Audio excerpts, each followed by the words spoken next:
Welcome back to First Issues. COVID-19 is here to stay, according to medical experts. 1 year on, the virus has killed almost 2 million people around the world, with scores more getting infected every single day. Organizations continue to suffer the plight as they lose skilled manpower, billable hours and productivity due to staff being hospitalized and quarantined. After being infected, however, it is understood that like some common conditions of this nature, like your normal colds and flus, the body develops a natural immunity against the virus. What we wish to understand is how long this immunity lasts for, and if after developing it, there'll be a need to get vaccinated against the virus. As ever, for our medical discussions, we have here Dr. Kiran Bhagat with more insight. That's a very good question, and these studies have already been done and are being monitored. So we know from data coming out from the UK as well as the United States and Israel that the immunity generally, if you've had a COVID infection and recovered, and the majority of patients do recover, the immunity seems to last at least between 6 to 8 months. So within the next 6 to 8 months, you are immune to the COVID that infected you.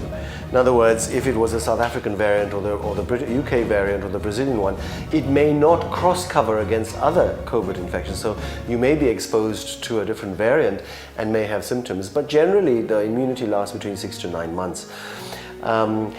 In addition, one must be aware that if you do recover but you have some sort of underlying pre-existing condition such as diabetes or blood pressure or cholesterol or HIV or TB, the immunity may not last as long because your immune system has not been as strong, and therefore the immunity may wane much quicker, which is why it's important for those who have had COVID infection to remain practicing the mitigating factors against COVID. So in the case that I had COVID-19 and I developed that natural immunity, do I still need to get vaccinated?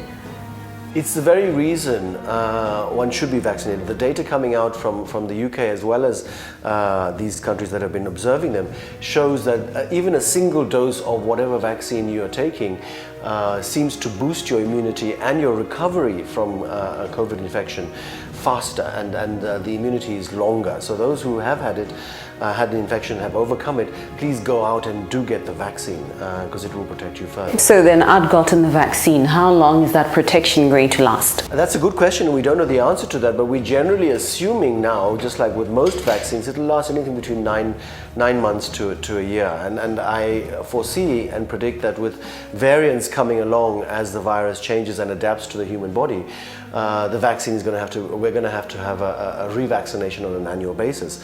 As it becomes endemic, which means it lives within the population, it's important to understand that we will be offering new vaccines. And for your information, there are over 100 vaccines in trials, many of which will come to the market before the end of the year. So there'll be a plethora of choices that one can use. There's a nasal spray coming out, there's an inhaler coming out, so there'll be lots of different variants because COVID is here for the long term.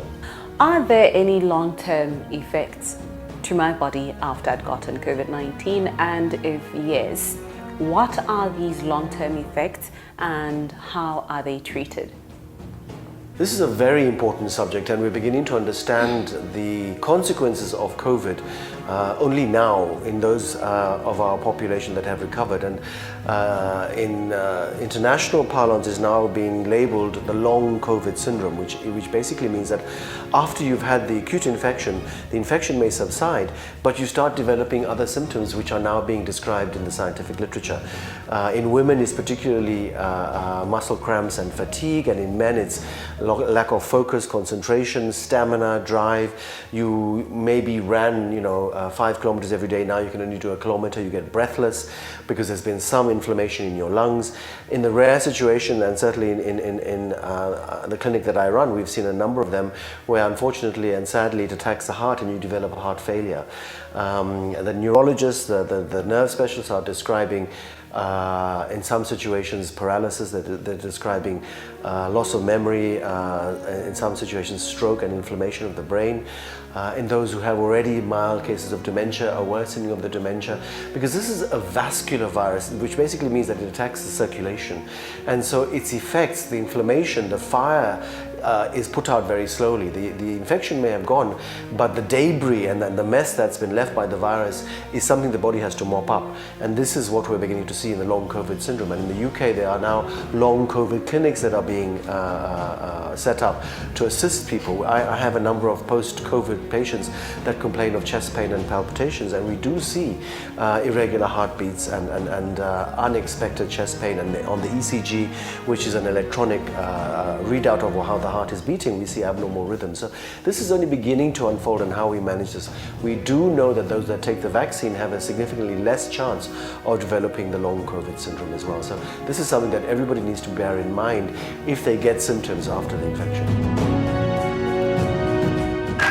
In Africa, help is what we do.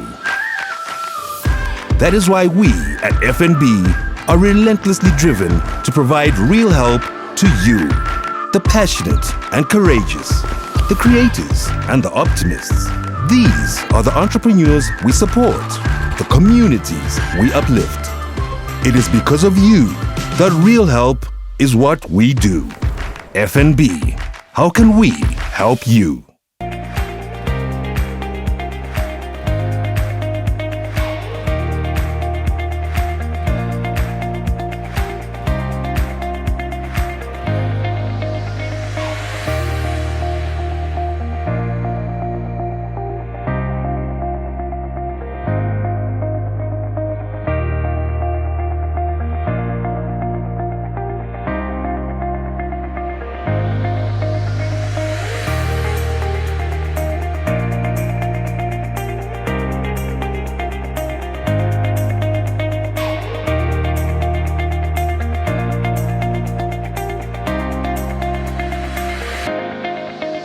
This program was brought to you in association with First National Bank of Botswana.